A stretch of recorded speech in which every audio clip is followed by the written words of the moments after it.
Only one more battle before the Elite Four rematches. Oh, I bet you can't wait for that. But first, we gotta get rid of Cheryl, the HP stat trainer.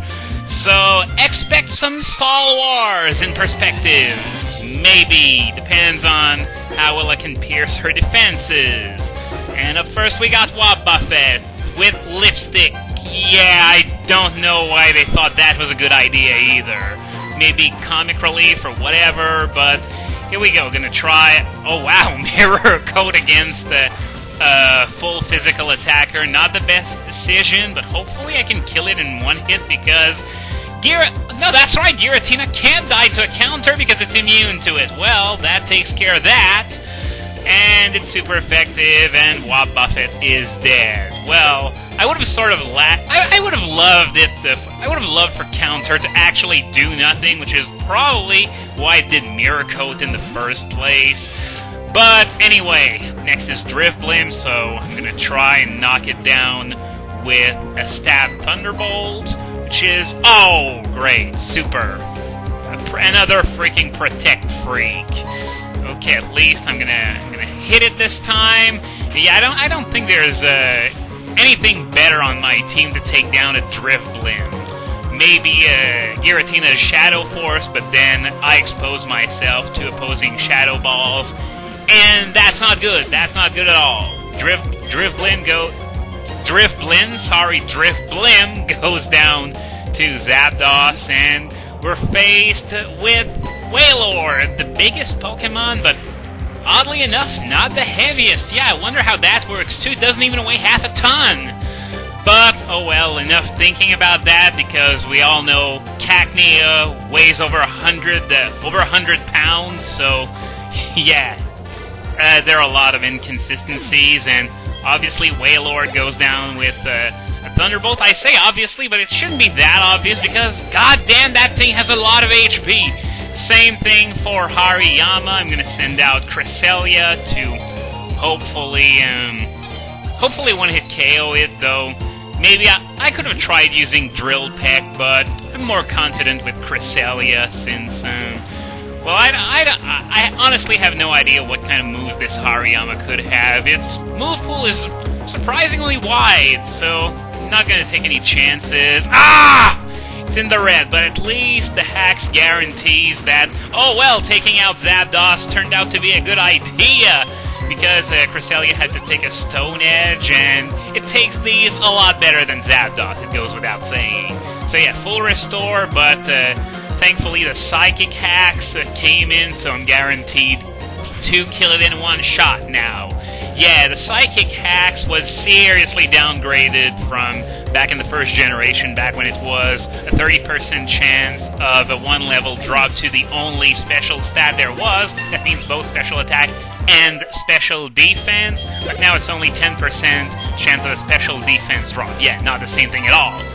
But anyway, I'm going to send out Giratina to take down Blissey, because, well, Cheryl is the HP stat trainer, and when you think of HP, you think of that dirty, cheap pink whore. This is for Regis! Okay, enough of that.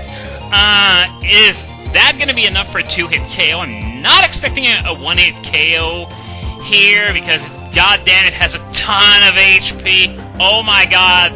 It's obviously a critical, because I can't... No, it's not even a critical! I can't believe that! Wow, so can you say no defense EVs at all?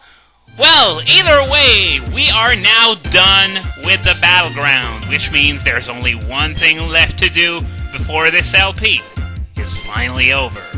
So, here's one last peek at my team's levels and stats and items too before we head off to fight the Elite Four one last time. And yes, before you ask, I gave those guys tons of rare candies and vitamins. It was a long and tedious process, so you can thank me for off-screening it. So I'm gonna buy some items here. Okay, well I'm gonna stay on the safe side. I'm gonna have 30 hyper potions on hand. As for max potions, I'm gonna buy 4. 7 should be enough, especially with all those hypers. Full restores. I don't need any more. I already got 13. Revives? No, I'm not gonna buy them either. I got 5 full heals. That should be enough. So, well, here we go. We're gonna head on to the final battles of this LP. And, by the way, I bought those 2 old folks on Route 212 a lot of times to get enough money to max out everyone's EVs with vitamins. So now everyone's in peak condition. Of course, I didn't do more grinding than I needed to, especially since it gets really tough at this stage, without going through the Elite Four. So we're going to start out with a Heatran-Yanmega matchup. Now, Yanmega isn't too fast without a speed boost or two, but yeah, as I was about to say, Heatran actually has a shot at outspeeding it, and, well, it actually did outspeed it. I'm a bit surprised, though, because Yanmega's not that slow either, and well, one-hit KO, obviously. Yanmega's not exactly sturdy. Thank God it evolved from Yanma, else it might have been a waste of potential. Heracross, gonna go with Zapdos and its Drill Peck. Though I'm aware of the danger that a move like a Stone Edge can potentially represent. But Zapdos should be faster, and Drill Peck should definitely be a one-hit KO. Thanks to Heracross's quadruple weakness. Thank you for packing such an obvious quadruple weakness, by the way. So, Heracross goes down. So, next up, we have Drapion. I'm gonna send out Heatran because I know for a fact that this guy does not have Earthquake. Yeah, it could have Earthquake, but it doesn't. Yeah, I don't know why either. But, yeah, it's either Heatran or Giratina, and since Drapion is a Dark type, wait, so it's got Aerial Ace, but it doesn't have Earthquake. Yeah, I don't know what Aaron was thinking. Then again, this is the Elite Four member that used to have a Beautifly and a Dustox on his team. So, I guess this is par for the course. But yes, I was about to say it was either Heatran or Giratina, but Drapion's a Dark type, so Giratina's out of the question. And Scizor, wow, thank you! Yet another free kill with Flamethrower. Though I remember seeing a war story on Smogon recently where Scizor wasn't even 2-hit KO'd by a Celebi's Hidden Power Fire, so at least we're dealing with a Flamethrower that stabbed off 130-some base special attack, so it's all good. Vespiquen, another quadruple weakness that I can't harness for once, but still burns reasonably well. Vespiquen is sort of bulky, average attack stats, but it's really, really slow. And of course, that god-awful typing doesn't do it any favors. So, yeah, once again it goes down, so I think that's 5 one-hit KOs. I only had to take Drapion's Aerial Ace, or should I say, Aerial Fail. So that's one down.